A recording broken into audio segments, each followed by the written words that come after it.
नहमदुहु व नुसल्ली अला रसूलिहिल करीम अम्मा बाद फ़अऊज़ु बिल्लाहि मिनश शैतानिर रजीम बिस्मिल्लाहिर रहमानिर रहीम।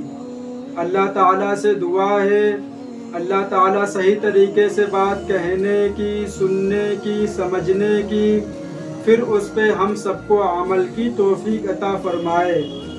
अल्लाह ताला से लेना और उसके बंदों को देना सीखें। एक हाथ से अल्लाह ताला से लेने के लिए फैलाएं और दूसरे हाथ मखलूक की तरफ देने के लिए फैलाएं। इबादत के ज़रिए अल्लाह ताला से लेना सीखें और उम्दा इखलाक और एहसान के ज़रिए बंदों को देना सीखें। इबादत के ज़रिए अल्लाह के महबूब और इखलाक के ज़रिए मखलूक के महबूब बन जाएंगे।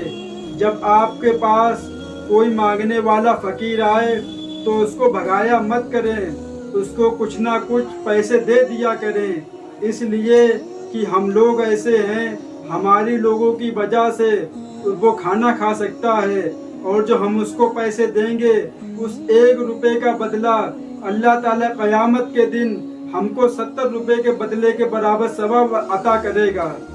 और लेकिन होता क्या है, जब कोई मांगने वाला आता है तो जो बड़े बड़े लोग होते हैं वो उसको कुछ भी नहीं देते हैं और जो बेचारे गरीब हैं वो उसको कुछ ना कुछ 1-2 रुपये उसकी थैली में डाल देते हैं और वो दुआ देता हुआ आपको चला जाता है।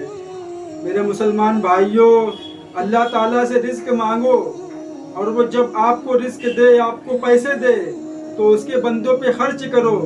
कंजूसी बिल्कुल भी मत दिखाओ, इसलिए कि जो इंसान पैसा जमा कर कर के रखता है और उसको खर्च नहीं करता है तो अल्लाह ताला उसका ये पैसा किसी मुसीबत, किसी परेशानी में ख़त्म करवा देता है।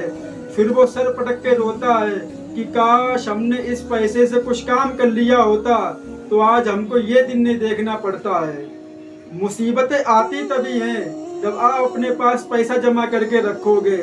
आपके पास पैसा हो तो आप उसके किसी काम में लगा दो, मस्जिद के काम में लगा दो, अपने काम में लगाओ, जो मांगने वाले आए उनको दो और अल्लाह ताला के जो बंदे हैं, जो गरीब हैं, उनके ऊपर पैसे खर्च करो। जितना तुम खर्च करोगे उससे दुगना अल्लाह ताला तुमको देने की ताकत रखता है। वो तुम्हारे ऊपर रिस्क के दरवाजे खोल देगा और तुम्हारे ऊपर रिस्क की बारिश कर देगा। लेकिन ये तभी होगा जब तुम दिल खोल के दूसरों की मदद करोगे।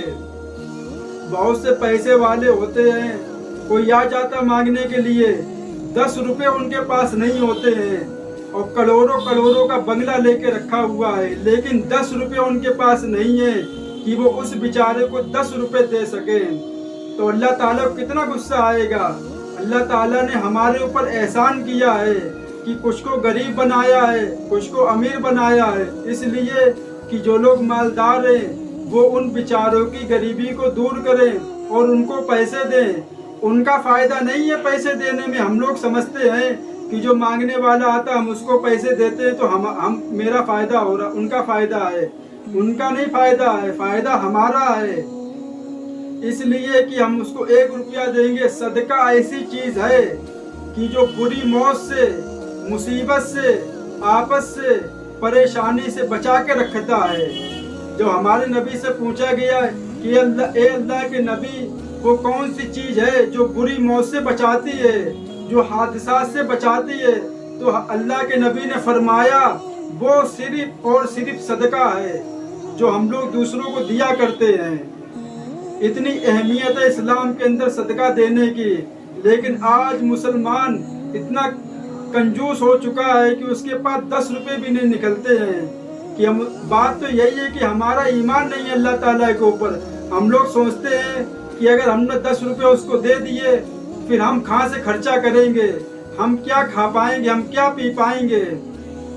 अगर हमारा ईमान होता अल्लाह ताला के ऊपर, सोचते अगर हमने 10 रुपये उसको दिए हैं तो अल्लाह ताला हमको और काम देगा और जैसे ना तैसे करके हमारे पास 10 रुपये वापस आ जाएंगे। लेकिन हमारा ईमान ही नहीं है अल्लाह ताला के ऊपर। इतना ईमान कमज़ोर है कि 2 रुपये भी देते हुए हमको डर लगता है کہ پتہ نہیں کہ 2 روپے ہم کو کہاں سے ملیں گے۔ کبھی ایسا ہوتا ہے کہ بچے کو پیسے دیے جاتے ہیں، وہ بچہ مسجد میں پیسے ڈال دیتا ہے، لیکن جب وہ گھر پہ آتا ہے تو اللہ کی قدرت سے، اللہ کی رحمت سے کوئی انسان گھر پہ ملنے آتا ہے اور اس بچے کو 10-20 روپے دے کے چلا جاتا ہے۔ اکثر یہ ہوتا ہے۔ وآخر دعوانا وللحمد للہ رب العالمین۔